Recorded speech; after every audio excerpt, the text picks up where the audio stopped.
Hello and welcome to TextWired by Aman. This is episode 13. Today, we are going to look at technology on the supply chain part of the fashion and fabric sourcing industry, as well as discuss some aspect of the user journey and experience. Today, we have Niharika Mishra, who is a SaaS consultant. SaaS is software as a service. So, welcome to the show, Niharika. Thank you, Aman. Yeah. So personally, what is your experience as a user and as a consultant? How has technology changed over the years based on your experiences? Um, Talking about my personal experience with technology and fashion, as a buyer, I haven't frequently shopped for a lot of pieces in trend, or I haven't been very conscious about the fabric I'm putting on my body. However, in recent times, I have focused on aspects like longevity, on quality. Right. Eventually, what happened as I grew up, I realized that with more choices available, I had, an avenue to compare labels, to compare quotes, to see what can I get access to at the least amount of time. So yeah, that's where the technology steps in. And that's how I got exposed to online shopping because, people were suddenly very eager. They were always like, this is in trend. This. Have you shopped here? Have you shopped there? And I was like, yeah, let's enjoy the virtual experience. I've never been a shopaholic, to be honest. Yeah. As much as I've known you, you are you're the least shopaholic. Like I don't, you're so not in trend. Yeah, that's No true. offense. Thank you. Yeah. Yeah, I think I'm the complete opposite in that space because like as technology has improved, I would say I have become more of a shopaholic than before. I'm consistently looking at brands on Instagram and like especially platforms like Amazon, these local marketplaces that has just been all digitalized, and it has just made it so much easier as a user for me to shop even more because it gives me the convenience to shop easily because things are categorized, and by that it makes it easier for me to find a product that I'm looking for and Right. the best price, but also it helps me compare a specific product with other vendors that are also on the platform selling the same thing. So I am more likely to shop because of that convenience. And I have noticed a True. change in my shopping behavior is that when I am shopping, even though I do come across these Instagram advertisements of these brands, I do end up going to the website and check what and see what they are selling. But I don't Right. end up adding anything to the cart. I actually go and look for that brand on Amazon because I know I am going to get a comparison of that product of if there's any other vendor selling the Right. same thing. So I would not specifically go to a brand's website and shop there, but I would rather shop in these hypermarket places. Right. So yeah, Um, yeah. Sorry to interrupt here, but I was just thinking that, yeah, fashion e-commerce is getting big, but even merchants are getting more conscious about making their presence online and expanding their online storefront. And like you said, you prefer e-commerce over going on their online storefront, but a lot of small vendors, a lot of small players in the fashion supply chain, they're like more interested to have online interaction with their consumers and get feedback right away. Yeah. So yeah. Yes. And because this trend is evolving more and more, so like everyone is creating an Instagram account now. So Right. with those Instagram accounts and these hyper marketplaces, it has put more pressure on these new vendors to make their presence everywhere. Not only their website, not only have their account, but also be available on these other marketplaces like Amazon, and in India there's Myntra, Flipkart, everywhere. So it has increased Right. the need to be uh, more online than before. I mean, I agree that like, users have more exposure. They have more digital interaction with vendors. They're able to just sign up to e-commerce marketplaces and compare vendors right away. But on the other hand, I mean, there's a flip side to this entire equation. This entire Yeah. dynamic. Before, shopping was like, it's a leisure. It used to be a leisure activity. You're going out. You're actually enjoying the ambience of wherever you're shopping. You're having more humanized interactions. But now, with a surge in marketplace activity, as people are going more and more online to fulfill their shopping needs for fabric sourcing, or simply for like getting ready-made apparel, I feel Yeah. like this has definitely shortened dispatch times, and users are becoming more.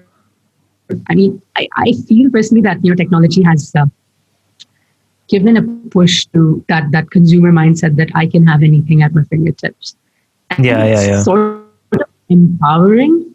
But again, there's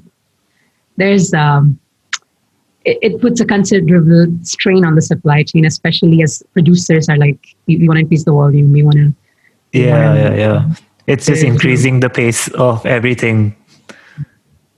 true, and sustainability is just like thrown out of the window. So yeah, I mean, there's good and bad, and I believe it's all about balance. So technology hopefully can help us achieve that. Yeah, yeah, yeah. And also, just people to add to users going more online, it's also the COVID situation right now. So, because of Yeah.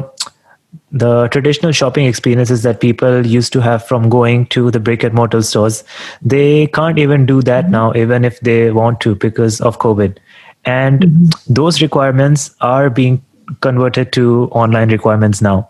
So even people who just went to people who have the habit of shopping either online or going to stores, they will still want to shop either online or from the store. So if they can't go to a store, they will look for it online even more.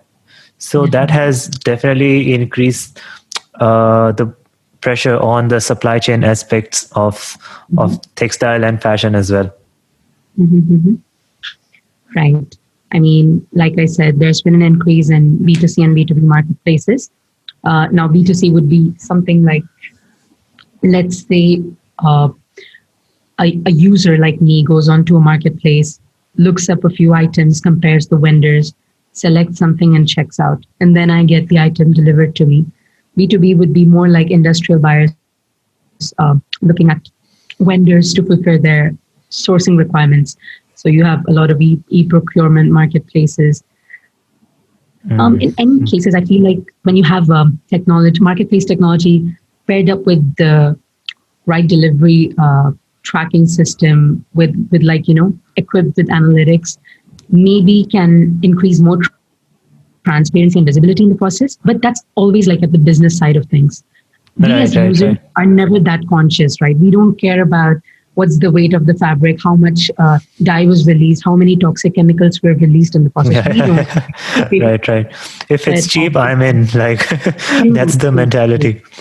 Exactly. And these marketplaces have pushed for like, price competitiveness, and like, producers have become more like, I really have to fulfill this surge of demand. I really have to like, meet these production targets. Right. But, as a consumer, I'm always pro-choice. So, I mean, but on the business side of things, right. You have. But you don't. But you don't shop anyways. So, I think you are the most sustainable. You are adding the most to sustainability. I mean, one solution to like be sustainable is just don't buy things. Just stick to your old stuff. Sounds stupid, but true, no? Yeah, but it definitely lasts long. Like even the old fabrics is not something that just gets old. It's very durable. Yeah. So, anyways, jokes aside, technology is definitely it's just becoming a whole tech space altogether. So as these B2B and B2C platforms are increasing, it is creating this new real estate for more attraction. So there are so many new tech companies that are trying to create more B2B and B2C platforms to serve all these digital needs, and one cannot afford to miss out on. So a lot of these startups are providing a very good service of helping vendors or retailers go online. So in the whole Right. context of this technology, I read about two companies that I think will be the perfect example to explain today's topic. One is Fiber to Fashion, and another one is Zilingo. I'll want to talk about Fiber to Fashion first. So Niharika, do you know what about Fiber to Fashion? Yes, I'm familiar.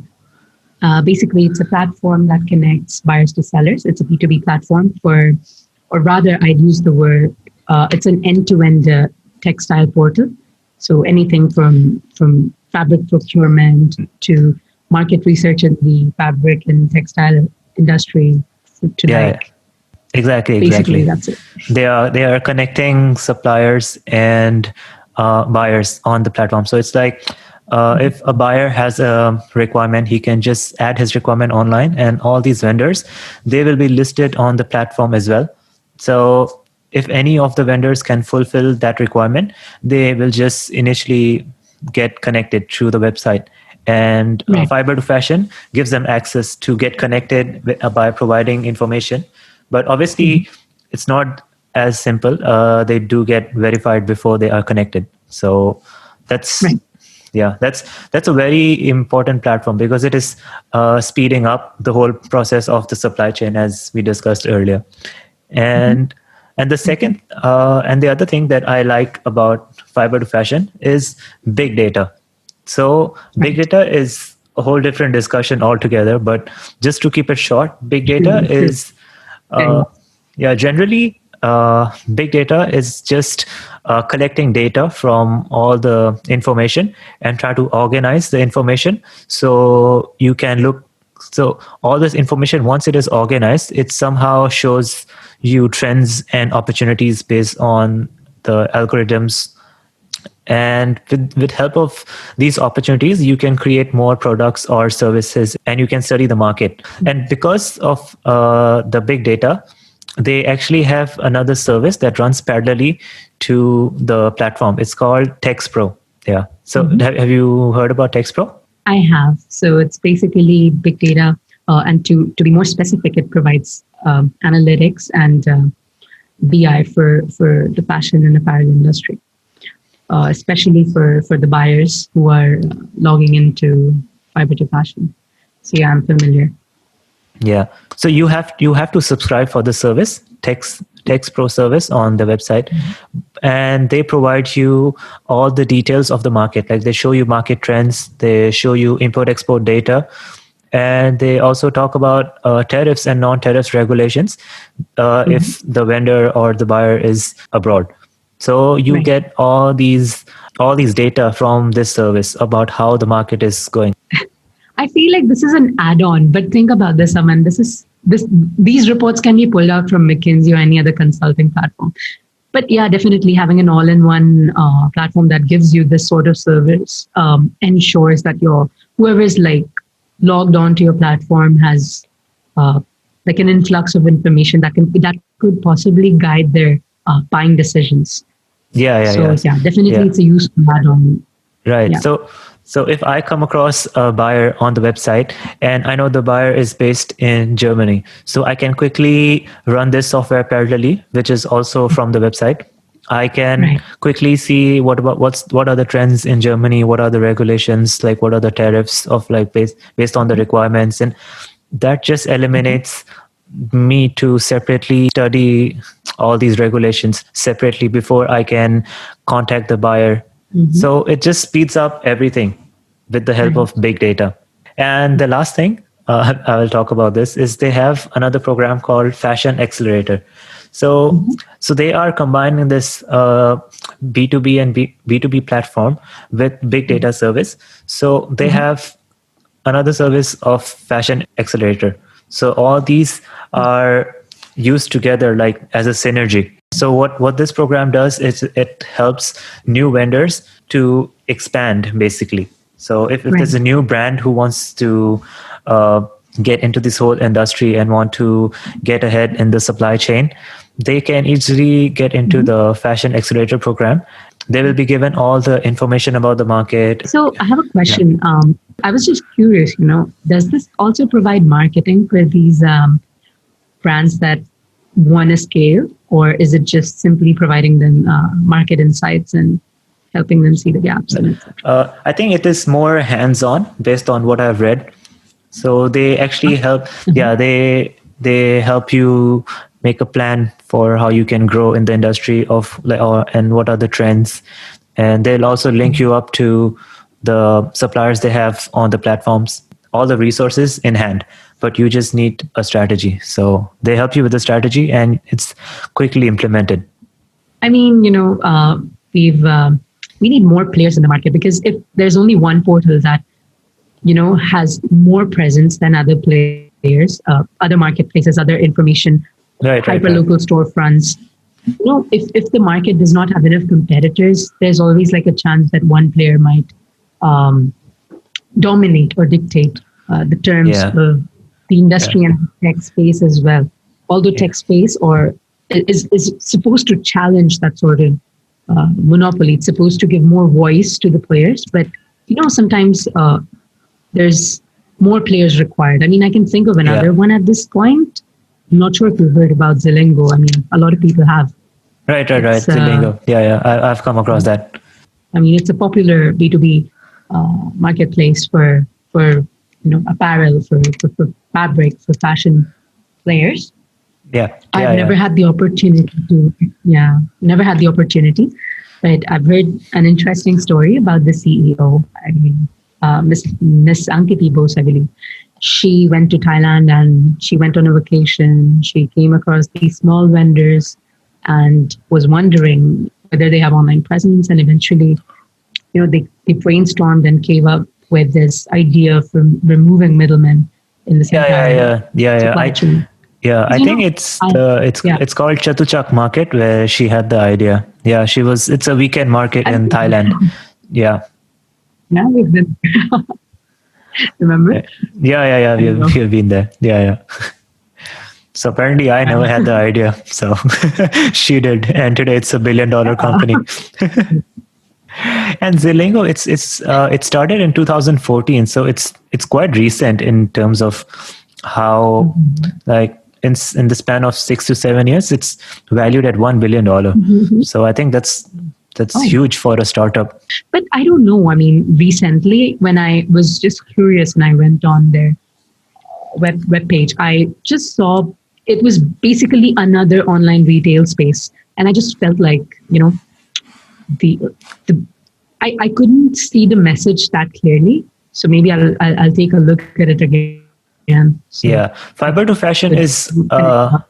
yeah, like on one side, fiber to fashion is more internationally, and it is linking vendors to the suppliers and all.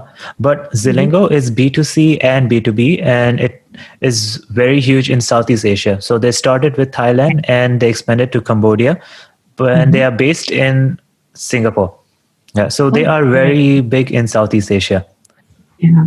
Zilingo is in APAC because I believe there's an office in Australia as well. Yeah, they are expanding to Australia. Yeah, Mhm. I saw, and it's very easy because they target a lot of small vendors who don't have the opportunity to have online presence. So they made it very easy for these online vendors to set up. So they can just create an account and they need to register only 5 SKUs. Like that's all it takes. Just create an account and register 5 SKUs, which are any Mhm. 5 products, and they are listed. Like there is no registration fee and there is no licensing fees. Like that's all. They just have to create an account, list 5 products they wish to sell or they are selling, and that's it. They are present. So that is making all these vendors who are in like a local market, they have an opportunity to go Mhm. online because of Zilingo. Right. I mean, I believe Zilingo also helps them with cross-border shipping. So they also manage the dispatch and delivery. So it's like not just a fashion, lifestyle, and beauty market. They also handle the delivery aspect of it. So I believe that's just to have more control over the production to dispatch, the entire life cycle, and just make it more sustainable by removing unnecessary middlemen and, like, Yeah. They be have more linked. ethical and person. Yeah. Yeah, they link the whole Southeast Sorry. Asia. So if there's a vendor in Thailand, he can sell to Cambodia or Vietnam or Singapore. It used to be only clothes before, Yeah. garments, and now they have expanded to lifestyle products and beauty markets. Yeah. But like Yeah, I went on it once, and like I said, I just felt like it was another online retail space to shop for brands like yeah, Zara and other yeah, other other brands. yeah. And guess what, Niharika? They also use big data, but they have a very different approach to using data. So they had all these information of these vendors, and it was a time for where new fintech companies were starting up, where they were using all these information, and and they wanted to lend money, but no financial institution or financial technology company would associate with them because they only had these local vendors. So what they did is Mhm. they used their own data on vendors, and they also had a lot of capital in hand. So what they did is giving out they started lending money to these vendors for, I think, a commission of 10 to 20%. So they made capital more accessible to them. So it's not only if the vendor wants to get listed, but they can also raise money. A vendor can also raise money for selling a product. So if a vendor is listed, he already has 5 SKUs, but he wants to add more, but he doesn't have the capital. So Zilingo can easily give them the money because they are already listed under Zilingo and they have data of the vendor. So they can just easily lend him the money, and he can buy more products, which gives him the purchasing power to expand. That's what Zilingo has does with big data. Right.